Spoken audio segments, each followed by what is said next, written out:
Hi everyone, how are you doing today? I'm Nigel. And I'm Marion, and we are back with another guest appearance. My brother here has joined me for a Books in Review for 2021.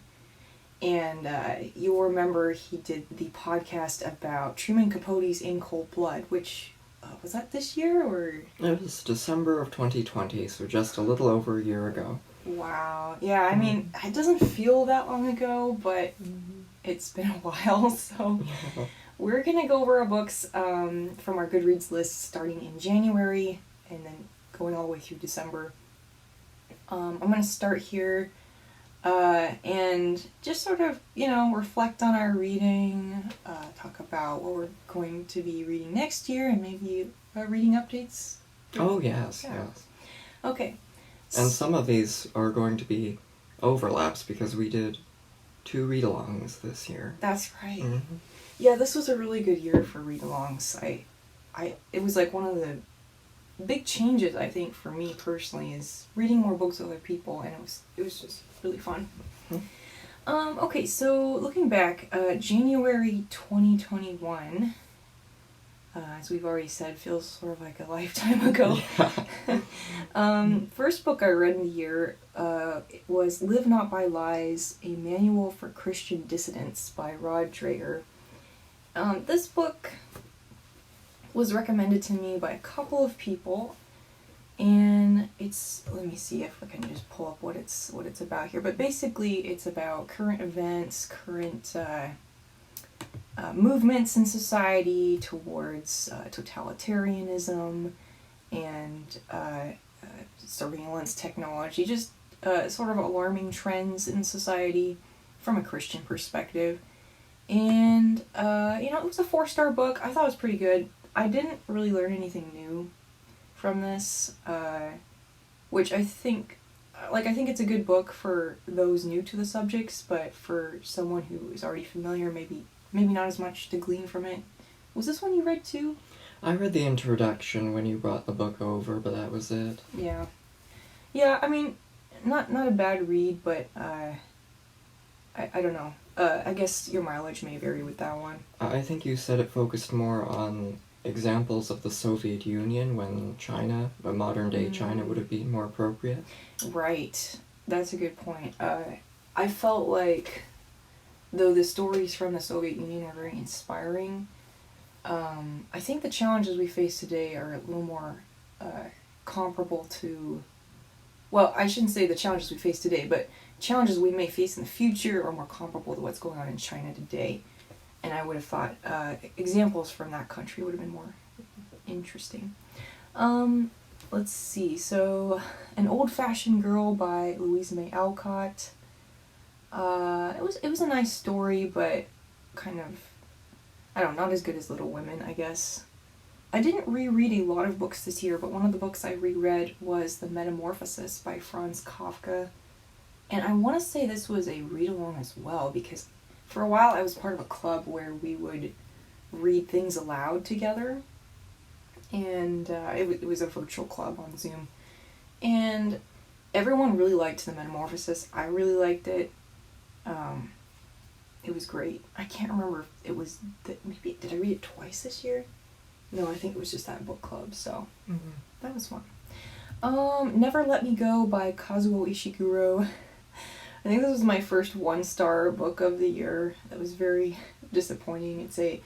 It's a science fiction dystopian novel, but I thought it was honestly very boring. And I like Ishiguro, I love his older stuff from the 80s, but this book just didn't do it for me. And that's his most recent book? No, this one, I want to say it's 2005. Oh. His most recent book, and I'll get to that later, is Klara and the Sun. Mm-hmm. So that'll be coming out. Let's see, other highlights from early in the year. The Complete Cosmic Comics by Italo Calvino. Kind of a mixed bag of short stories, but I did enjoy some of them quite a bit. Blindness by José Saramago. I really hated that book. What was that about?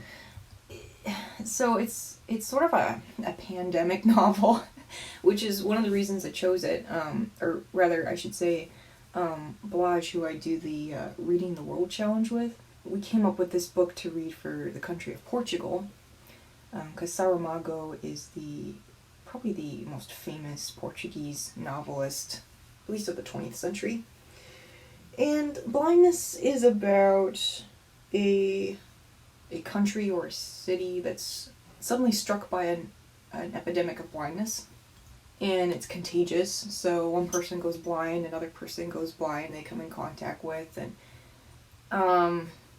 it is a dystopian novel, but it's got some really explicit content, like in the middle of the book, and I really hated the way he handled some of those topics, violence against women and stuff, so I can't recommend that one. And when was that written?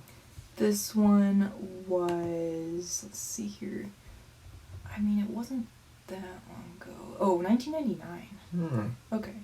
So yeah, not super recent, but yeah, that was a miss. I didn't like that one. I also reread Alice's Adventures in Wonderland and Through the Looking Glass, or rather, yeah, I reread that partly for that same read-along group.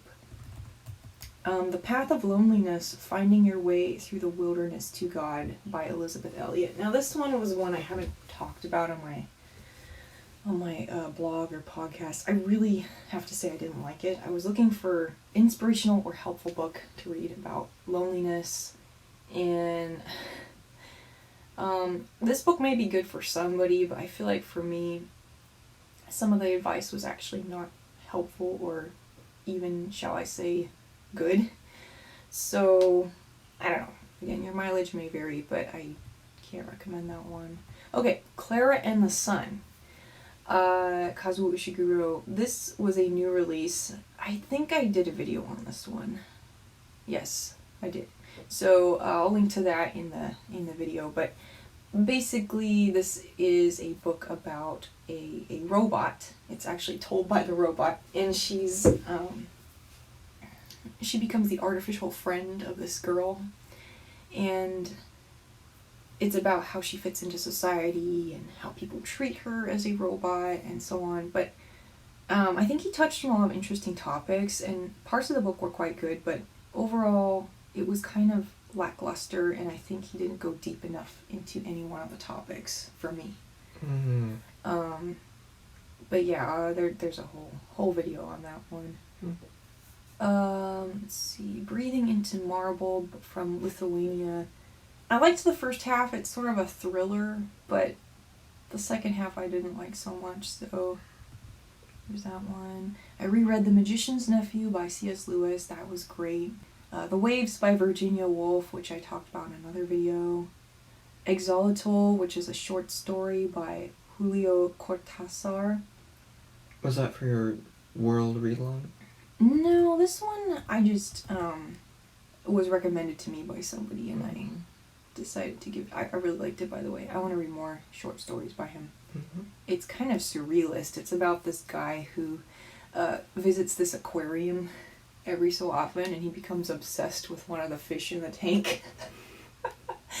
It's very strange, but kind of Kafka-esque, but it's also its own thing. It sounds really interesting. I enjoyed it. I tried reading it in Spanish. I think at some point I stopped reading it in Spanish because I realized my Spanish wasn't good enough. But it was still good. Let's see, a couple books for work. The Willows by Algernon Blackwood. Oh. This was a short story.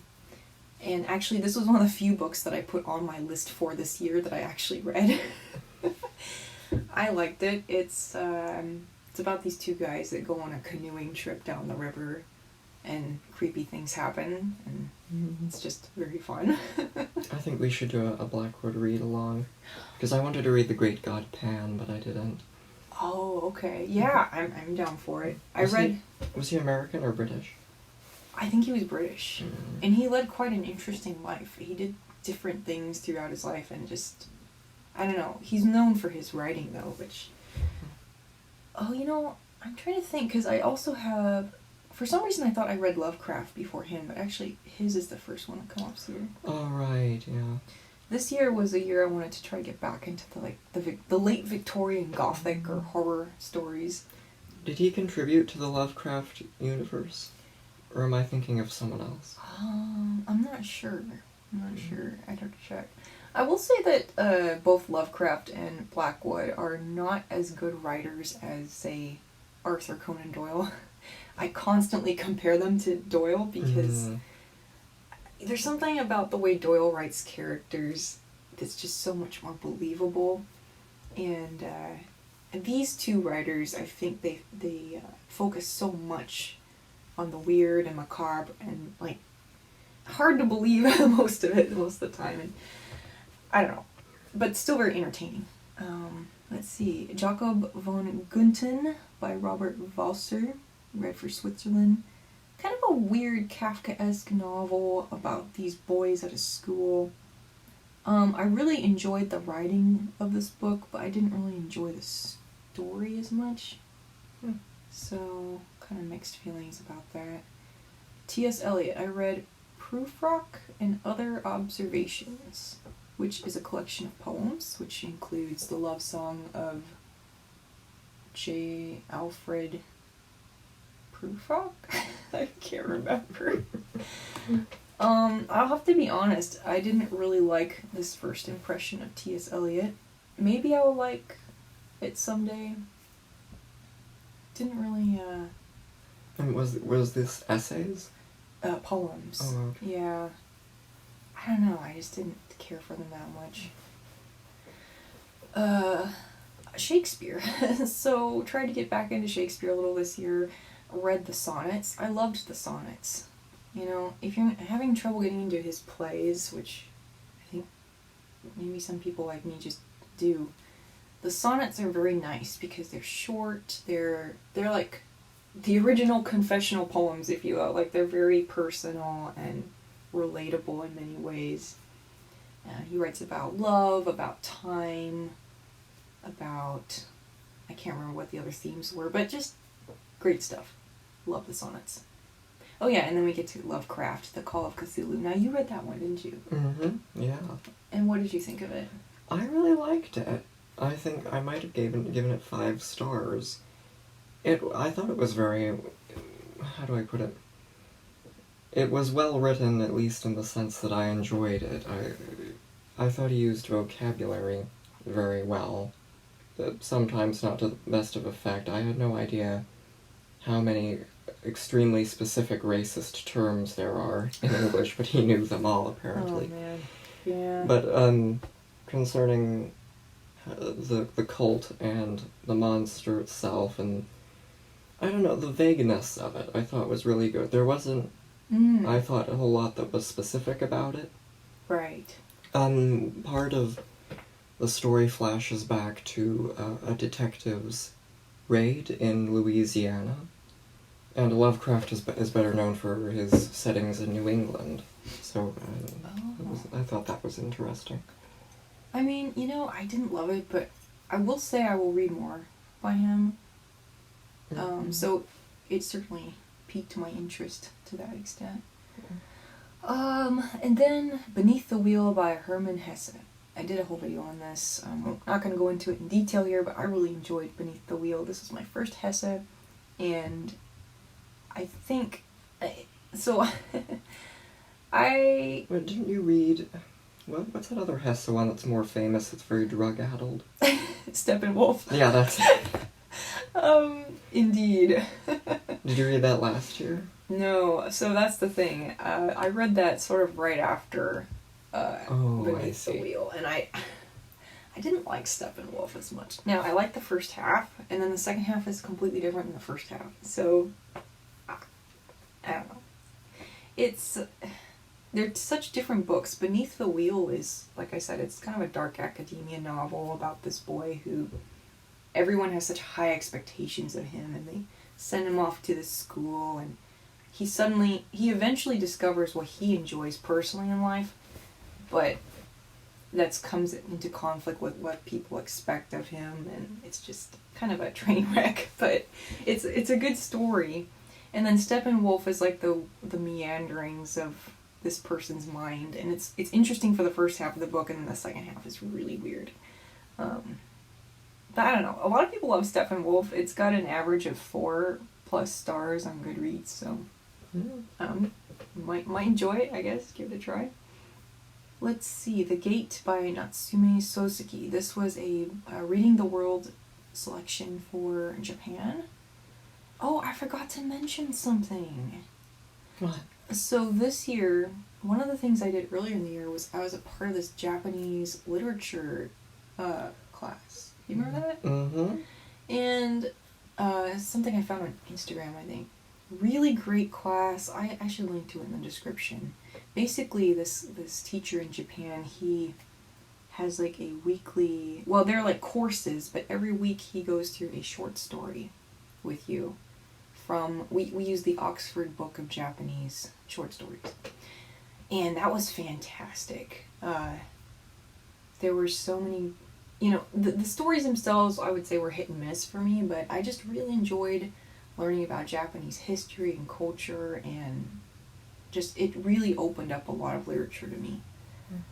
Which actually segues into The Gate here by Soseki. The Gate was a book where nothing happens. And yet, so well. That sounds like my kind of book. Yeah. And I think what really got me with The Gate was the ending. The ending is just like this gut punch, and you're like, whoa, I didn't see that coming. That was cool. I don't know. A lot of people won't like The Gate, but I enjoyed it. If you like day in the life kind of books, then that's the sort of thing you like. Actually, another book that's not on this list, which I read early in the year, is book 2 of Kristin Lavransdatter, which is the Norwegian novel about life in the in medieval times. I want to say 1300s.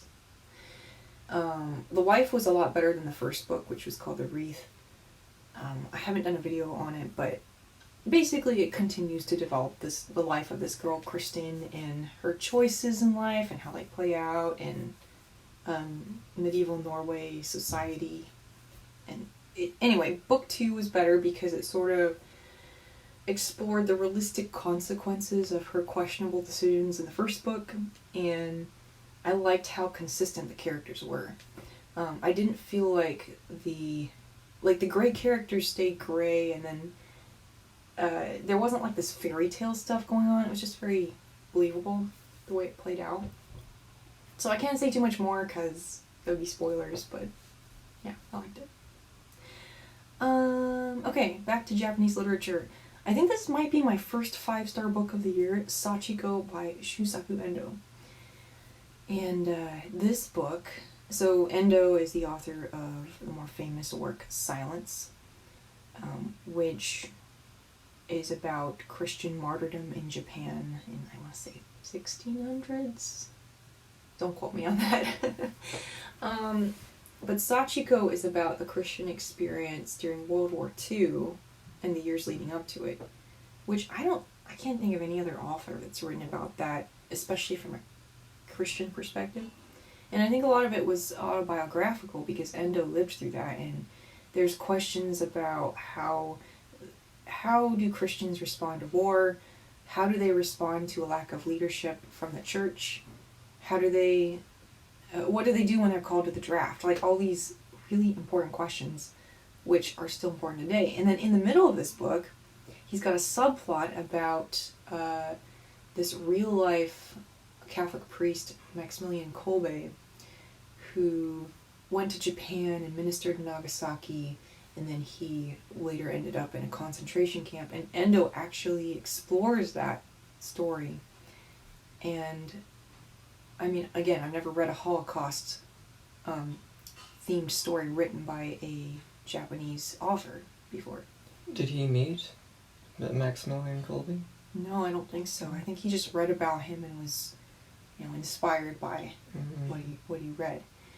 And of course, Nagasaki being one of the locations of the bombs, also plays a big part in this book. So I would say the writing was not Endo's best, and I don't know if that's the translator or just Endo, but there was a lot of repetition. But the story was so good and the characters were so good that it was 5 stars for me. And I'm going to read it again for sure. Okay, moving on. So that takes us through July of 2021. The Golden Country by Shusaku Endo is a play, which I read. It's basically a retelling of one of his novels, Silence, actually. But I liked The Golden Country better because it has a much better ending, in my opinion.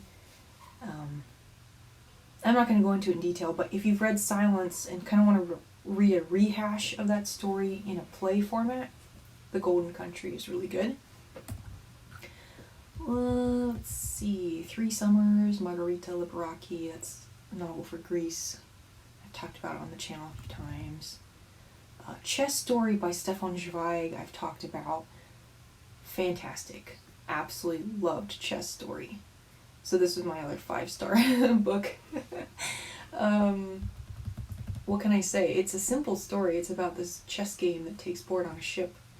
But it's so much more than that. It's like psychological. It's about, it's about this guy who had to endure imprisonment by the Nazis. Just such a good story. But it's short. And you're reading another of Zweig's books now, The Yes. World of Yesterday. Yes, I'm reading The World of Yesterday by him right now, and it's so good. That one's nonfiction, but...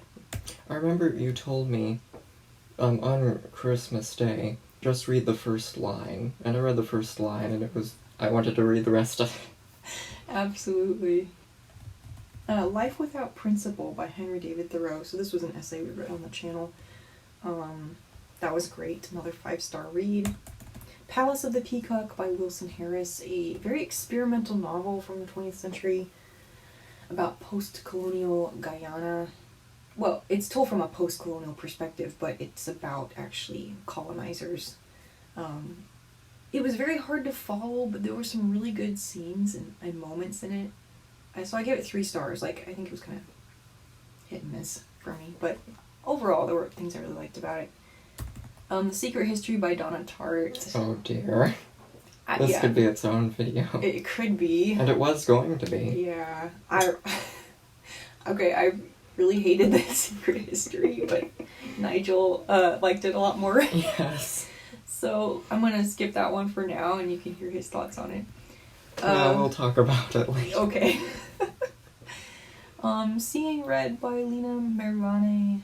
This was a horrible novel from Chile.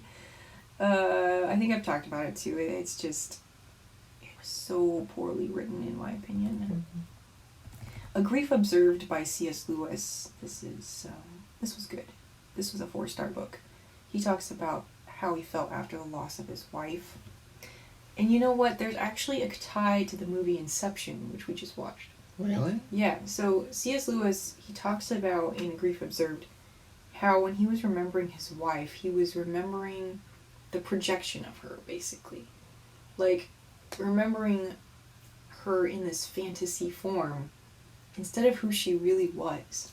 Oh, yeah. And that's what DiCaprio's character says at one point.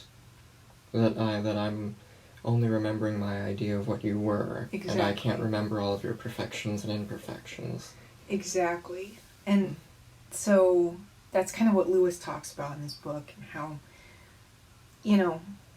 that actually messes up your grieving process, because you're just remembering this hologram of them, basically. So, yeah, that was worth reading. The Wendigo by Algernon Blackwood, and I'll also mention The Doll by Algernon Blackwood. Okay, The Wendigo was really good. Even though I only gave it 3 stars, it was quite creepy. It takes place in the wilderness of Canada, and it's about these people that, you know how it goes, you go to the wilderness of Canada, and then what do? You split up into smaller groups until you're lost. And of course, there's this monster, the Wendigo, which is loosely based on Native American folklore. Yeah, I mean, I read it at night and I was genuinely scared. Of course, it doesn't really help that you live in North America. Yeah, right. Okay, and The Doll by Blackwood, it was eerie. And there's a audiobook of it on YouTube. I couldn't find the text of it, so I listened to the audiobook. And I didn't know the audiobook had creepy sound effects and stuff and music. So I was a little creeped out. I didn't like that one as much though. It was kind of cheesy in parts. Panorama by Dusan Sharotar. I'm not sure if I'm saying that right. But anyway, this was a book from Slovenia. And it's about this man he's traveling in Europe, and he's talking about different people he meets and their journeys in life, basically. And also how the places have ties to who you are as a person. And I enjoyed what he was trying to do in it. Like, he really makes this point about how technology, like the relationship we have with technology and how it's important to slow down, basically. I mean, I don't think he ever says that explicitly, but that's sort of the feel you get from the novel. And he also uses black and white photographs to great effect.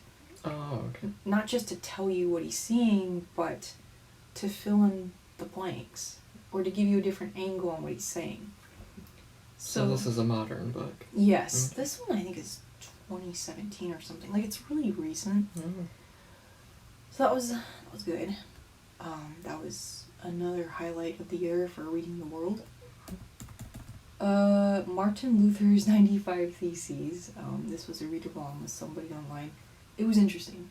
I didn't really know that much about the 95 Theses or why he wrote them, so it was good.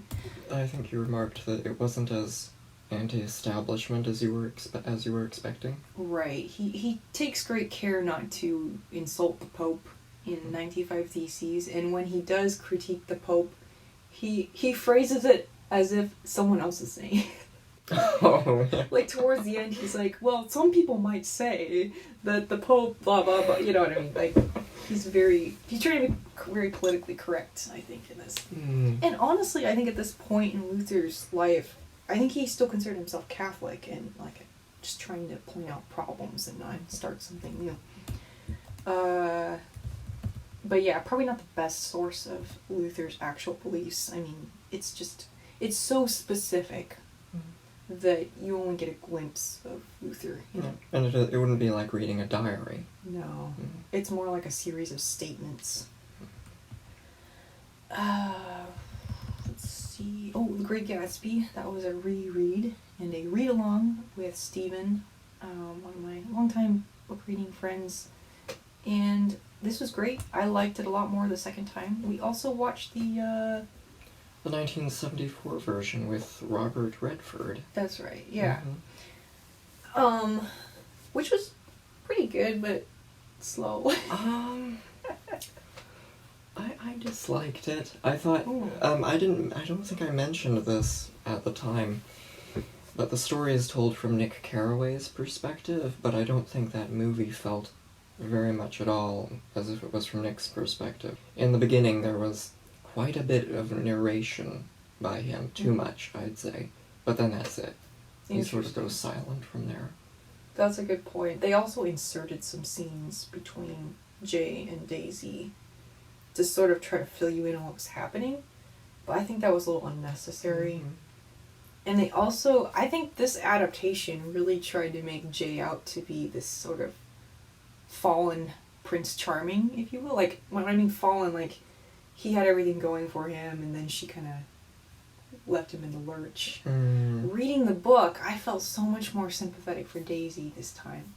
I think her perspective is stronger in the book, and when you think about, you know, women of the 1920s, even those that were really rich, they didn't have a lot of options.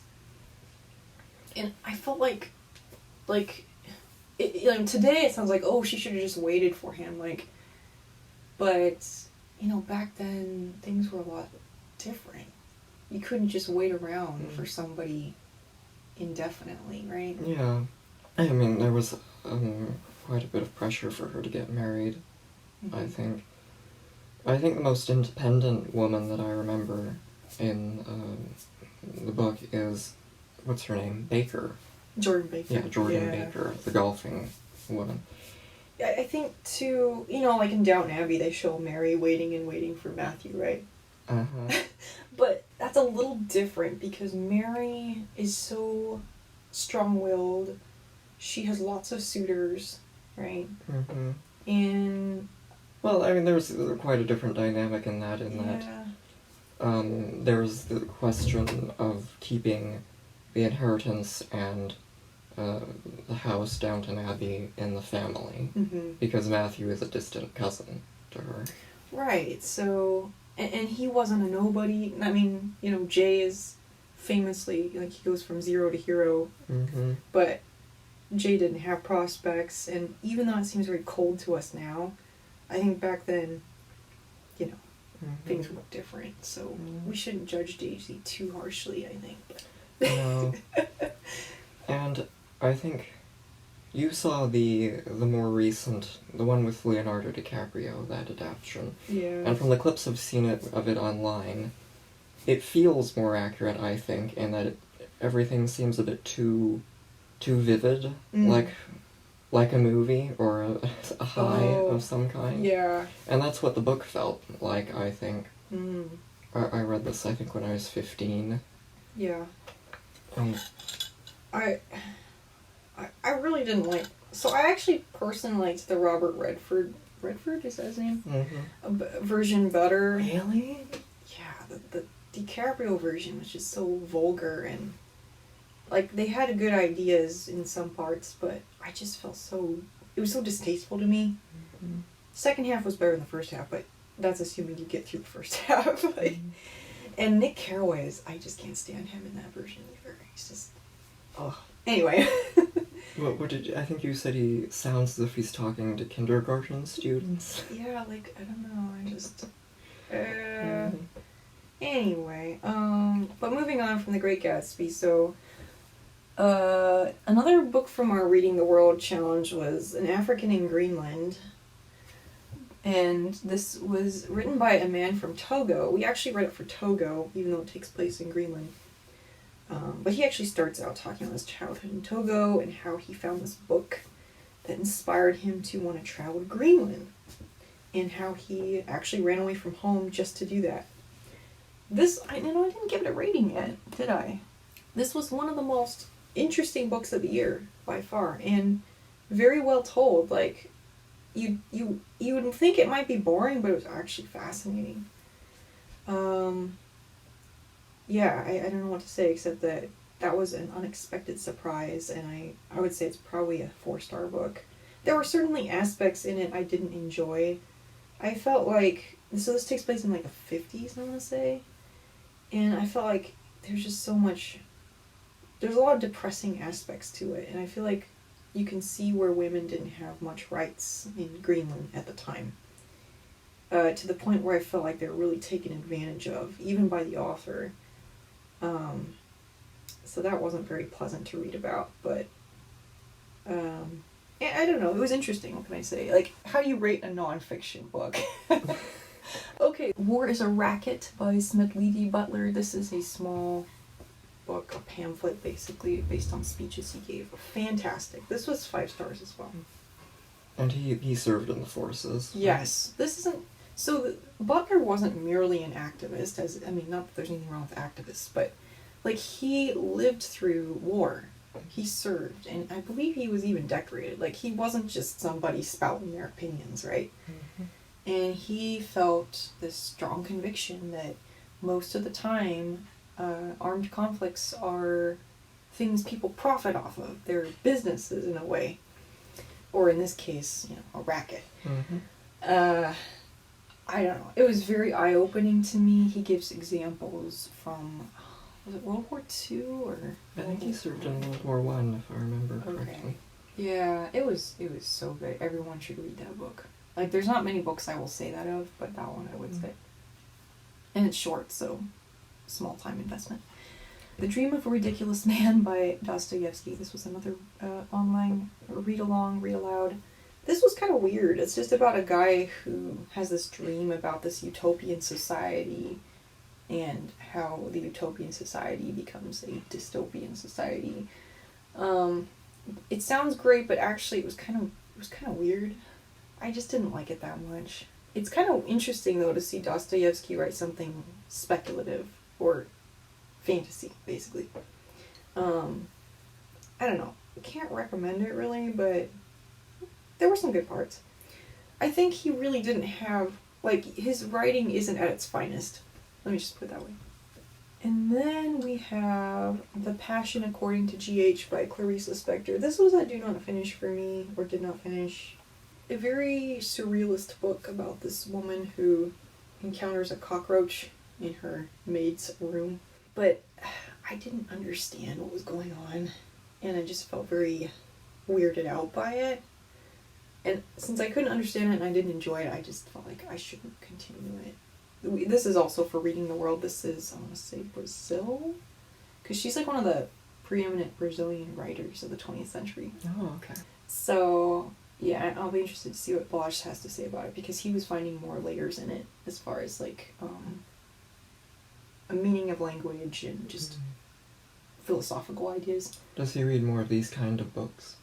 I believe so. Although I think this was kind of a first for both of us. Oh, okay. As far as a fiction. Like. So yeah, that was my last read of the year. And wow, we're at 40 minutes. I was just thinking about that. Do you want to finish with what you're reading now? Sure. Currently reading. Now, I know I have 9 books on this shelf, but in all reality, I'm not reading 9 books. Yeah, that's the way of it. So we already mentioned The World of Yesterday by Stefan Zweig. This is a book that talks about life leading up to World War II. He was a Jewish writer from Vienna. And I read the first chapter, and he talks about what Vienna was like before the war, and it's really beautiful. I'll have more to say about it later. I'm not going to go into it deeply here. The other book I'm really trying to focus on, so there's 2 actually. Crime and Punishment. Mm-hmm. We're still reading Crime and Punishment together. We're like in part 3 or near the end of part 3. Just halfway through, I think. Yeah, it's pretty good so far. Mm-hmm. Kind of slow, but good. And then the other one is Look at Me by Anita Brookner, which is a British novel from the 80s, I believe. And I'm really liking it a lot. You know, Charlotte Bronte wrote with this very deeply introspective, psychological, female perspective. And I'm getting that same feeling from Anita Brookner. And I'm just, like, that's right up my alley. So it's about this woman who leaves this very sad, isolated life as a librarian. And she meets this couple, Nick and Alex. And they seem to live this charmed life where they're always doing things and having a good time. And they're just very charismatic people. And so she kind of becomes their friend in hopes of having a life like theirs. Which, you know, is kind of a simple story, but very relatable maybe for some of us. Anyway, but the way she describes herself, the people, her observations of people, she is very perceptive, and she's always analyzing herself. And she knows that she sees red flags, right? But she keeps going. And that's life, isn't it, sometimes? Like ideally when you're at your best, you notice the red flags and you get out of the friendship or relationship. But sometimes if you're really isolated and lonely, like you just sort of try to be blind to those things. And I love how she's illustrating that in this book. So. And how far along are you in this? I'm about halfway. Well, no, not halfway. I think I'm about a third of the way through. Okay, I was going to ask if it has a happy ending. That's a good question. I don't know how it's going to end, but that's the other thing. I think these kind of day-in-the-life stories have so many possible endings. So it'll be interesting. Anyway, and then I was reading The Sickness Unto Death by Søren Kierkegaard. I'm going to try to keep reading that. but it's very difficult to read, to be honest. So, oh, and I'm reading the Gospel of Luke as well from the what are they called? The Bible Journal series that I did. Oh yeah, you had an unboxing video for that. Yep, and that's been going great. So, yeah, you want to take a little break, and then we can pick up with your books? Mm-hmm. All right, awesome.